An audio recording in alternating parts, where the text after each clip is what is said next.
Boss లే. వాడు big boss అయితే నేను బిగ్ బాస్. ఓ టైం ఎంతైంది? 11. నువ్వు ఎన్ని గంటలకు రావాలి? 9 గంటలకి. ఈ 2 గంటలు ఏం పీకుతున్నావు? నా ఇష్టం వచ్చింది పీక్కుంటానా? నువ్వు ఎవరన్నా అడగడానికి? ఇది నా ఆఫీసు. నా ఇష్టం వచ్చినప్పుడు వస్తాను, నా ఇష్టం వచ్చినప్పుడు వెళ్తాను. నీ ఆఫీసులో అన్యాయం జరిగింది. మళ్ళీ నీకే జరిగిందా? నాకు కాదు. మరి ఎవరికి? మా చంటి గాడికి. ఎవడా తంటి? చంటి ఏంటన్నా వీడు తంటే? యా. ఏం జరిగింది? పెద్దాపురంలో ఉన్న వాడి పాత కస్టమర్ కు 10 రూపాయల నోట్లు మీ పోస్ట్ ఆఫీస్ నుంచి మనీ ఆర్డర్ చేశాడు. ఏ చేరలేదా? చేరింది. వీడి 10 నోట్లు మనీ ఆర్డర్ చేస్తే వాళ్ళు ఒక్క నోటు ఇచ్చారు. ఒక్క నోటు ఇవ్వటం ఏంటే? అదేనా 1000 రూపాయల నోటు ఒకటే. 100 వెయ్యి ఒకటే కదా? ఎలా ఉంది? నీ డ్రాయర్ సైజ్ ఎంత? 100. 2 50లు ఇస్తే వేసుకుంటావా? నాకు అకౌంట్ ఓపెన్ చేయకపోయినా పర్లేదు. ఇంకోసారి నీ పోస్ట్ ఆఫీస్ లో అన్యాయం జరిగితే సహించడి బెడ్ బాస్. తమ్ముడు చంటి వచ్చి రమ్మంటే అదే వెళ్ళిపోతాడా? పక్కన చేయలే యాదవ మనీ ఆర్డర్ నువ్వు. సార్ మీరు ఇలా గొడవలు పెట్టుకుంటూ పోతే మీరు ఉండేది పోస్ట్ ఆఫీస్ లో కాదు సార్, పిచ్చి ఆసుపత్రిలో. వాడితో కూడా మీకు అకౌంట్ ఓపెన్ చేసేయండి సార్.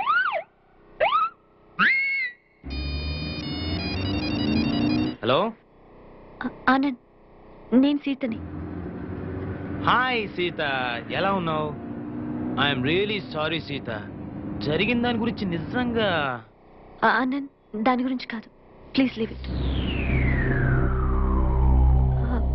నీతో మాట్లాడాలి. వెంటనే మాట్లాడాలా? అవును, వెంటనే మాట్లాడాలి. ఓకే, మా గెస్ట్ హౌస్ లో కలుద్దాం. తెలుసు కదా, Nandi hills.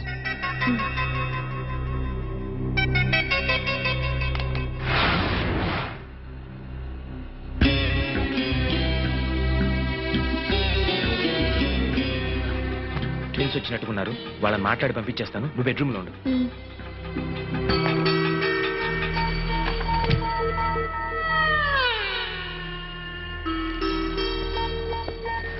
Hi, welcome to my humble nest. Please come in.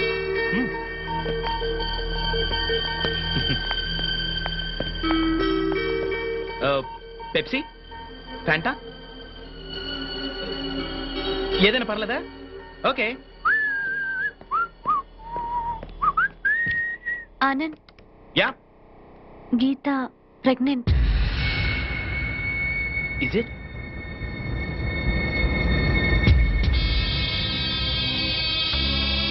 Oh my God! Oh my God!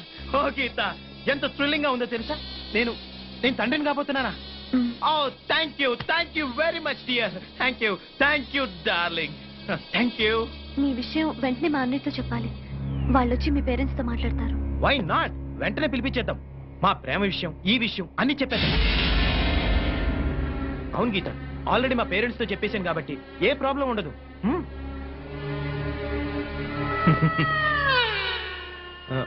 అవును, నీ కడుపు వస్తే నా దగ్గర పరిగెత్తుకుంటూ వచ్చారు. మరి సీత కడుపు వస్తే ఎక్కడికి వెళ్తారు గీత?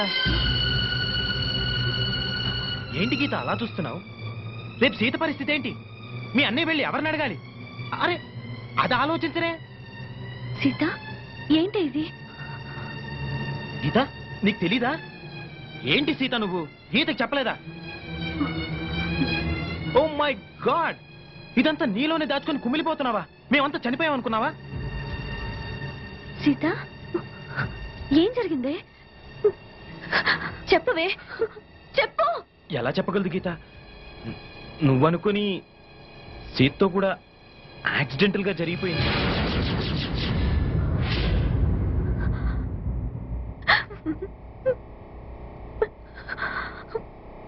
జరిగిపోయింది. నిజంగా మీరిద్దరు కవలలుగా పుట్టడం నా కర్మ, నా కర్మ, నా కర్మ, నా కర్మ.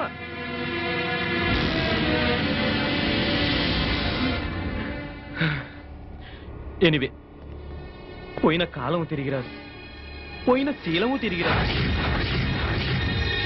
బట్ వన్ థింగ్ సీత, నేను గీతను పెళ్లి చేసుకున్నాక నేను నీకేమీ చేయలేదు. నేనే కాదు సీత, ఎవ్వరూ ఏమీ చేయలేరు. ఎందుకంటే మీ ఇద్దరు ఒకే రకం ఉంటారు, ఒకే రకం బట్టలు వేసుకుంటారు, ఒకే రకం జ్యువెలరీ వేసుకుంటారు, మీవన్నీ ఒకటే. అలాంటప్పుడు మీ ఇద్దరు ఒకే మనిషిని ఎందుకు చేసుకోకూడదు? ఏంటలా చూస్తున్నారు? ఓ, ఇద్దరిని ఎలా చేసుకుంటానా? నా దగ్గర ఇద్దరిని చూసుకునేంత డబ్బుంది, సత్తా ఉంది. ఓ ఐఎమ్ సారీ, అలా ఇష్టం లేదా? అయితే ఓ పని చేద్దాం, మీ ఇద్దరిలో ఒకళ్ళని పెళ్లి చేసుకుని ఇంకోళ్ళని ఉంచుకుంటానే. చెప్పు గీత, నిన్ను పెళ్లి చేసుకుని సీతను ఉంచుకోమంటావా, లేక సీతను పెళ్లి చేసుకుని నిన్ను ఉంచుకోమంటావా? కమ్ ఆన్, త్వరగా డిసైడ్ చేయండి పాపలు. Make it fast, come on.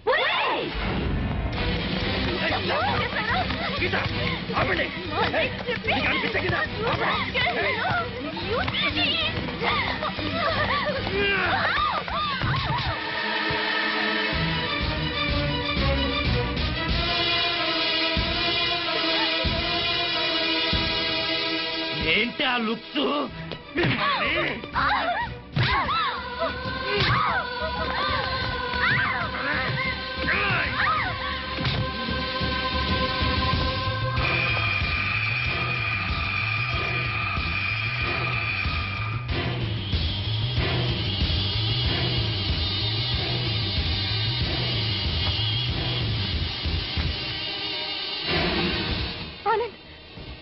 ఏంటిది? తప్పజ్జయ్య, మాటలతో చెప్పి చూశాను, వినలేదు. అయినా మన ఇద్దరం కలిసి ఉండాలంటే ఇంతకంటే ఏం చేయలేవు. Just minute, relax.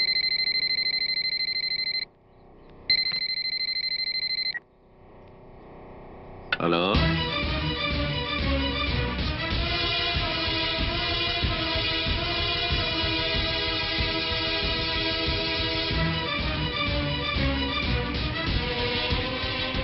అలాగా, నేను ఇప్పుడే యాదగిరిని అక్కడికి పంపిస్తున్నాను. నువ్వేం టెన్షన్ పడకు.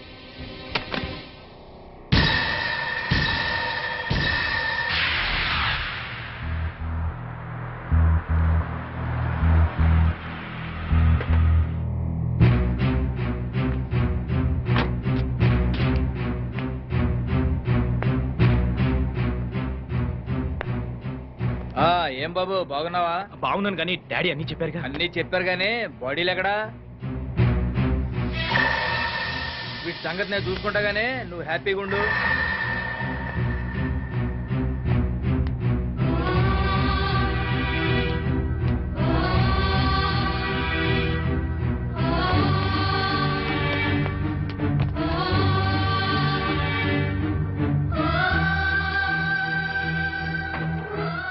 యాదగిరి, ఏం చేస్తావు ఈ బాడీని? ఏముంది బాబు, నర్సపూర్ ఫారెస్ట్ లో మనకు స్పాట్ ఉంది కదా, అక్కడ ఇట్ని పడేసి పెట్రోల్ పోసి నువ్వు పంటేస్తా.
యాదగిరి, ఏమిటి లేటు? ఊకుని మందు కొట్టడం కాదు, లాక్కు రావద్దా ఇద్దరినే?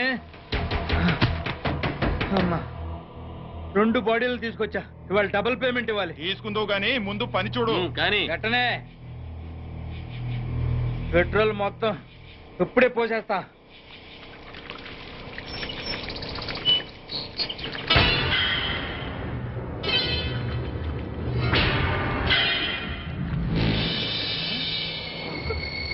నువ్వు వీళ్ళు చావలా?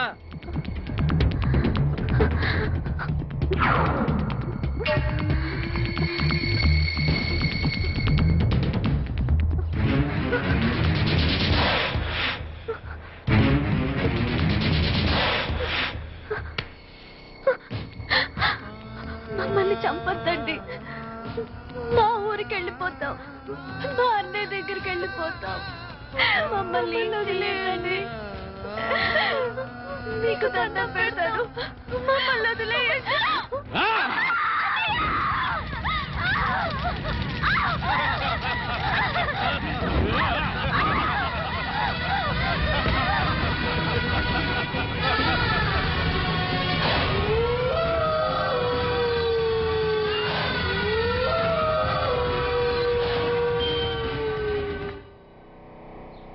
ఏంటండి గారు ఇంటి ముందు అడవాడు చేసేస్తున్నారా? అడావుడి కాకేంట్రా, ఆ. మా పిల్లలు డాక్టర్లు అవుతున్నారు కదా, ఆ. అందుకే వాళ్ళ పేరు మీద బోర్డులు పెట్టేస్తున్నాం. పెట్టండి పెట్టండి. గారు ముందుగానే మన అమ్మాయిలు డాక్టర్లను బోర్డు పెట్టుకుంటున్నాం. ఒకవేళ మన డాక్టర్లు పరీక్షలు తప్పితే వారిని అప్పసెకండ్ పక్షి రారా రైట్ ఆ. ముందు చెప్తాను. ఆ. మన ఇంట్లో ఎన్ని బస్తాల బియ్యం ఉన్నాయిరా? మీరు ఇచ్చిన బస్తానారా బియ్యం అండి? మరి రోజు నువ్వు ఎన్ని గిద్దలు బియ్యం తింటావురా? 2 గీతలండి. మరి బస్తాన్నారు ఎందుకురా? అదేంటండి, రేపు తినాలి కదండి. అలాగండి, రేపు మనం బతుకుతామని గ్యారంటీ ఏంటండి? బతుకుతామని ఆశ అండి, నమ్మకం అండి. ఆహా. అట్లాగే మా పిల్లలు కూడా పరీక్షలు పాస్ అవుతారని నమ్మకరా? సుత్తి ఎదవా. సుత్తిరా సుత్తి వెదవా. ఆ. ఏమయ్యో, పిల్ల దగ్గర నుంచి ఫోన్ అనుకుంటా. నువ్వు పద. హలో, ఎవరు మాట్లాడేది? నేను ప్రిన్సిపల్ భారతిని మాట్లాడుతున్నాను. చెప్పండి బాగున్నారా? మా పిల్లలు ఎలా ఉన్నారు? నిన్నటి నుంచి మీ సీతా గీత కనబడట్లేదు. ఏమయ్యో, ఏంటి? హైదరాబాద్ నుంచి ఫోను. నిన్న నుంచి మన పిల్లలు ఇద్దరు కనపడలేదంట.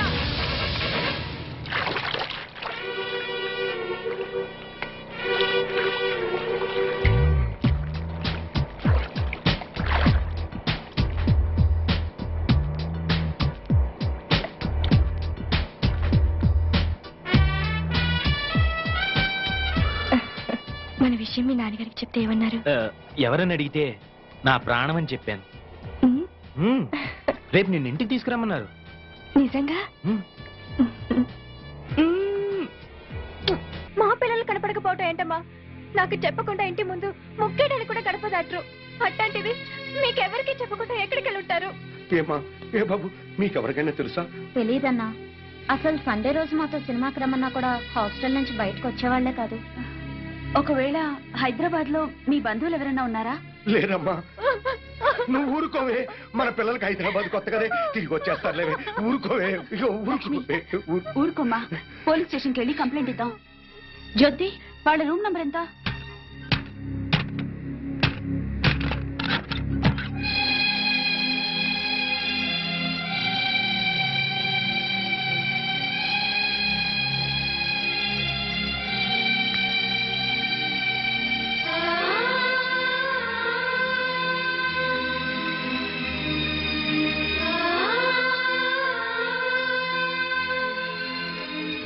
వీళ్ళిద్దరికి బయట కాలేజ్ ఫ్రెండ్స్ ఎవరైనా ఉన్నారా? లేరు మేడం. పోనీ బాయ్ ఫ్రెండ్స్? బాయ్ ఫ్రెండ్ మాత్రమే కాదండి, తను లేకపోతే నేను బ్రతకలేను. నాకు జయశ్రీ అంటే చాలా ఇష్టం డాడీ. నువ్వు మమ్మీ ఒప్పుకుంటే తనని పెళ్లి చేసుకుంటాను. నీ క్యాస్ట్ ఏంటమ్మా? నువ్వు నోరు ముయ్యరా. సారీ బాబా, నీ క్యాస్ట్ ఫీలింగ్ ఎక్కువ కదా, అందుకని అలా అడిగాను. ఆ, ఏ కులమైనా నాకు ఈ పెళ్లి ఇష్టం లేదు. మమ్మీ, నా కొడుకు డాక్టర్ అయితే కోడలు కూడా డాక్టర్ అవ్వాలని కోరుకున్నాను బాబు. అది కరెక్ట్ కాదులే అక్క. నువ్వు ఆడదానివి కాబట్టి నీ పెళ్లి మరో ఆడదాంతో జరిపించాడా మన డాడీ? రేయ్, చెక్క వెధవా. సారీరా, ఒక నర్సుని ఇంటి కోడలుగా ఒప్పుకోను. డాడ్, నీకు ఆల్రెడీ పెళ్లి కూడా ఫిక్స్ చేశాం. మేం కావాలనుకుంటే ఈ నర్సును మర్చిపో, ఈ నర్సే కావాలనుకుంటే మమ్మల్ని మర్చిపో. ఆఫ్టర్ ఆల్ 4 ఏళ్ల మా ప్రేమ కోసం 25 ఏళ్లు పెంచిన మీ ప్రేమను దూరం చేసుకోలేదు. మీ పెద్దల కోసం మా ప్రేమను త్యాగం చేస్తాం డాడీ.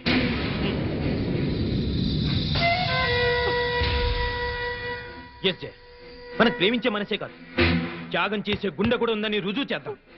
అర్రే, కన్నీళ్ళ. కమ్ డార్లింగ్, పెద్దల కోసం విడిపోయి గిన్నిస్ బుక్ లోకి ఎక్కుదాం.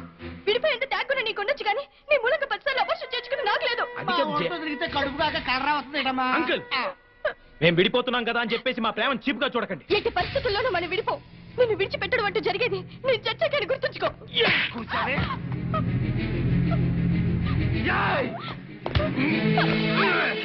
నన్ను బెదిరిస్తావా? నన్ను బ్లాక్ మెయిల్ చేస్తావే? నిన్ను ఎలా కాదే? బ్లాక్ మెయిల్ చేస్తావా? బ్లాక్ మెయిల్ చేస్తావా? బెదిరిస్తావా నన్ను?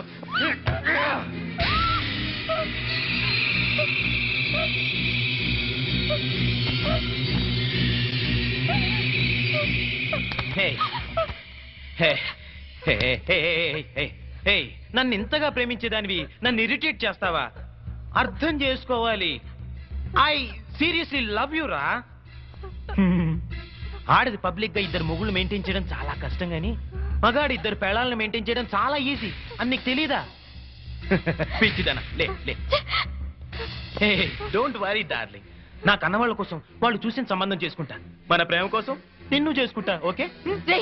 నువ్వు నన్ను పెళ్లి చేసుకుంటూ వెంట్రా, నేనే నిన్ను ఊరికమ్మ ఎక్కిస్తా. డాడీ పాండు, ఆయన చెల్లెళ్ళు మిస్ అయిపోయారు. కంప్లైంట్ రాసుకోండి సార్. మా పిల్లలు ఆకలికి అసలు ఉండలేరండి. అలాగని గుక్కడి మంచినీళ్ళు కూడా ఎవరిని అడగరు సార్. మీ అమ్మ అన్న తింట మానేసింది. 2 రోజులుగా మంచం పట్టిందని ప్రకటన ఇప్పించండి సార్.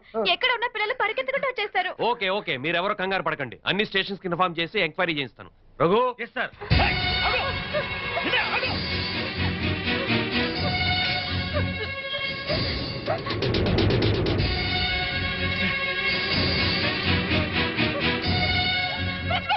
స్వామి వారి హాస్టల్లోనే ఉంటారు. అవును.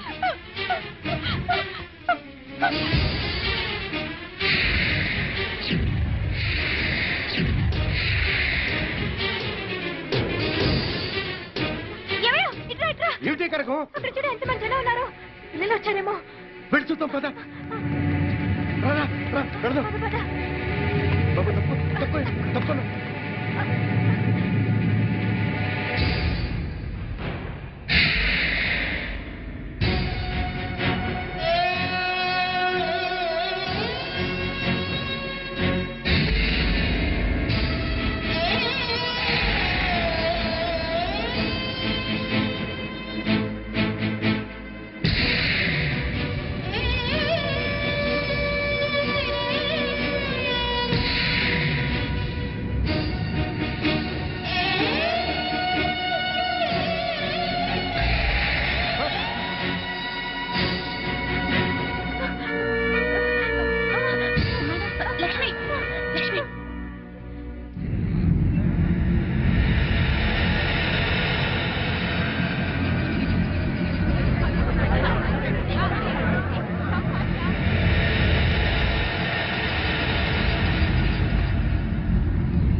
గీత మెరచడమా మెరచడమా ఒక్కసారి చూడండమ్మా. అయ్యో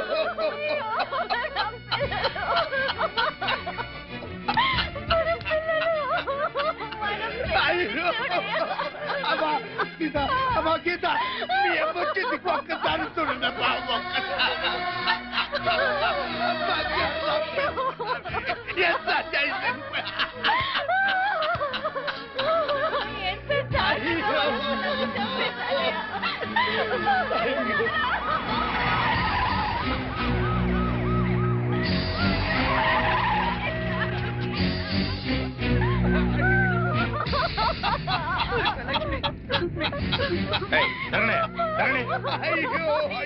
అయ్యా చూడండి అయ్యా, చూడండి అయ్యా, ఎంత ఘోరం జరిగిపోయిందో చూడండి అయ్యా.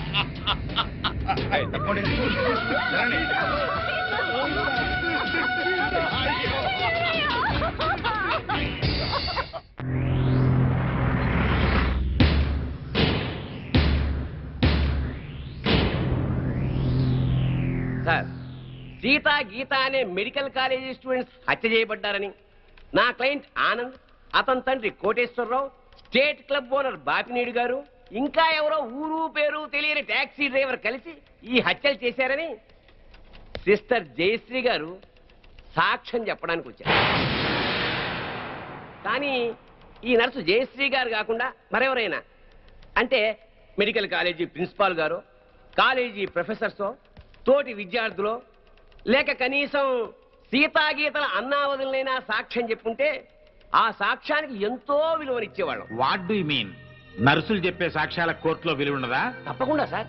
నర్సుగా ఆవిడ సమాజంలో ఒక రెస్పాన్సిబుల్ సిటిజన్. కానీ సదరు జయశ్రీ గారు నా క్లయింట్ ఆనంద్కు ప్రియురాలే. జయశ్రీ గారు, మీరు మెడికల్ కాలేజీ స్టూడెంట్ ఆనంద్ని ప్రేమించారా? గంగిరెద్దులా తలూపుతేలా సమాధానం చెప్పండి. ప్రేమించాను. మరి ఆనంద్ మిమ్మల్ని ప్రేమించాడా? అనే చెప్పాడు. అని చెప్పిన ఆనంద్ మిమ్మల్ని తన తల్లిదండ్రుల దగ్గరికి తీసుకెళ్లి మీ ప్రేమ గురించి చెప్పాడా? చెప్పాడు. మీ మీద ప్రేమ లేకపోతే వాళ్ళ దగ్గరికి తీసుకెళ్ళాడు కదా. సో ఆనంద్ మిమ్మల్ని సిన్సియర్ గా ప్రేమించాడు. ఆనంద్ తల్లిదండ్రులు ఏమన్నారు?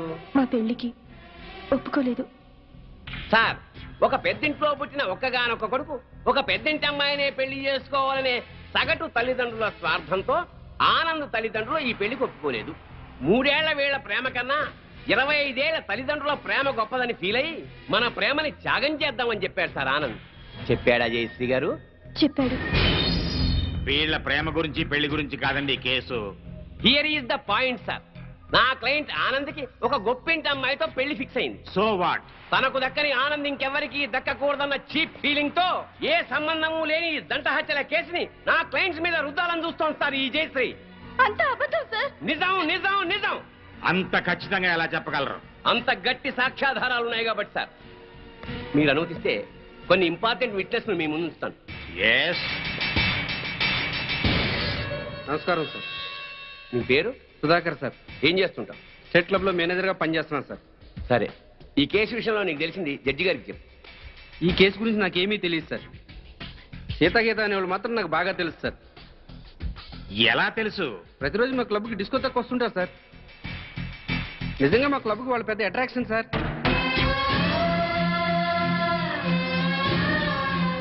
నిన్న సాయంత్రం కూడా చాలా అందంగా తయారై మా క్లబ్ లో ఉన్న డిస్కోకి వచ్చారు సార్.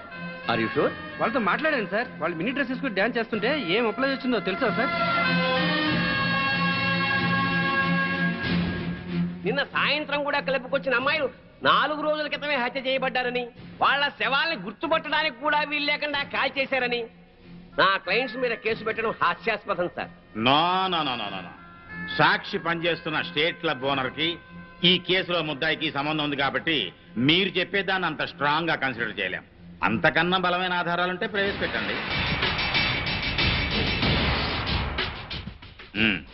మీ పేరు? పెద్దిరెడ్డి సుబ్బారెడ్డి. ఏం చేస్తుంటారు? గవర్నమెంట్ జనరల్ హాస్పిటల్లో డాక్టర్గా పనిచేస్తున్నాను. ఈ పోస్ట్ మార్టం చేసింది మీరేనా? నేనేనండి. ఆ బాడీస్ మెడికల్ కాలేజ్ స్టూడెంట్స్ సీతాగీతలవే కదా? కాదు సార్. సీతాగీతల వయసు 18 సంవత్సరాలని తెలుస్తుంది సార్. పోస్ట్ మార్టం రిపోర్టు ప్రకారం 35 ఏళ్ళు ఉంటుంది సార్. సో ఈ డెడ్ బాడీస్ వాళ్ళవి అయ్యే అవకాశమే లేదు సార్.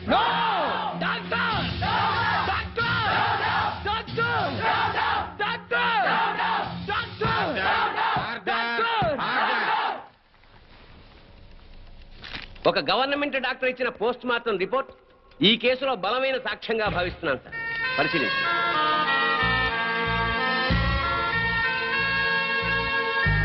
సో నా క్లయింట్ ఈ హత్యలు చేయలేదని, సీతాగీతలో హత్య చేయబడలేదని తగిన సాక్ష్యాలు కోర్టు వారికి ప్రొడ్యూస్ చేశారు.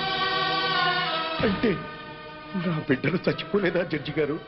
అయితే ఈ హత్యలకు వీళ్లకు ఏ సంబంధము లేదు సార్. వీళ్ళందరూ ఉత్తములే సార్. ఆ నరసమ్మ చెప్పింది కూడా అంత అబద్ధమేనండి. మరి మా బిడ్డలు ఎక్కడండి? చెప్పండి సార్. మీరే చెప్పండి సార్. నా బిడ్డలు హత్య చేయబడినప్పుడు మరి వాళ్ళు ఎక్కడ సార్? మా పిల్లలకి ఇతనికి సంబంధం లేనప్పుడు పుట్టినరోజు పండుగ ఎందుకు చేయాలండి? బోర్డుల మీద పేర్లు ఎందుకు రాయాలండి? వేలకు వేల ఖర్చు ఎందుకు చేయాలి? అయినా అతనికి మా పిల్లల మీద కన్ను లేదు. మరి అలాంటప్పుడు మా పిల్లలు ఏమైపోయారండి? ఈ పిల్లల గురించి అడగాల్సింది కోర్టులో కాదమ్మా, పోలీస్ స్టేషన్ లో. జడ్జి గారు, సార్, అతను నన్ను పెళ్లి చేసుకుంటానని నమ్మించి మోసం చేశాడు. నేను చెడిపోయిన దాన్ని, కానీ నాకు మనసు ఉంది సార్. నా మాట నమ్మండి సార్. ఈ దుర్మార్గులే సార్ సీత గీతలు చెప్పేశారు, అది దారుణంగా చెప్పేశారు సార్. 4 ముక్కలు ఎమోషనల్ గా మాట్లాడి 4 చుక్కలు కన్నీళ్లు కాచేస్తేనే అన్యాయం న్యాయం అయిపోదమ్మా.